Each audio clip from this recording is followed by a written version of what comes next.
Today I announce that under a Labor government you'll be able to buy your first home with just a 5% deposit. I will be a Prime Minister who restores the dream of home ownership. And today I announce a new policy for first home buyers who purchase a newly built property to live in.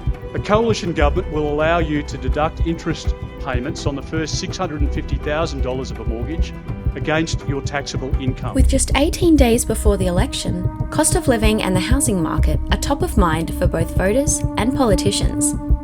Both the Labor and Liberal government have released sweeping plans targeted at first home buyers. Plans that have economic experts worried about their viability. But are they anything more than plans? And if so, who is actually going to help you buy your first home? Let's start with Labor.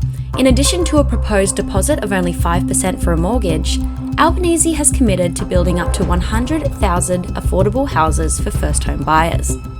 However, this is feeling a little like deja vu. Last year's Housing Australia Future Fund, which planned to build 20,000 homes over 5 years, has been criticised for its lack of follow-through. The Labor government has blamed delays in getting legislation through on the Coalition and the Greens, and others on state planning reforms and construction sector barriers. But as you've probably heard, it's almost impossible to get in the current state. So, I mean, we're saving like mad, but it doesn't look like we'll get there in the near future, but we'd love that to change. Now for the Liberal Party. On top of the tax offset, Dutton has announced a plan that would make the interest payments on the first $650,000 of a first home buyer's mortgage tax deductible for the first 5 years on a newly built home.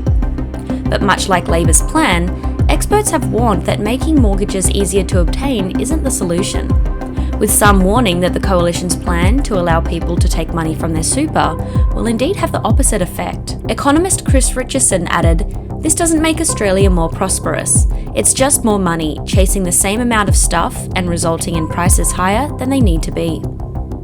Additionally, experts warn that Australia doesn't have enough construction workers and other tradies to meet election pitches to boost housing supply and affordability.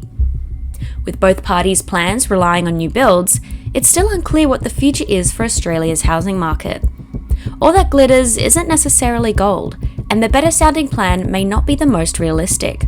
While we know politicians are focused more on winning the election than how they would rule if successful, maybe their biggest roadblock isn't the housing crisis, but each other. And you won't have to pay a single dollar in mortgage insurance. Our government will cover it. Cost of living relief shouldn't be an empty promise.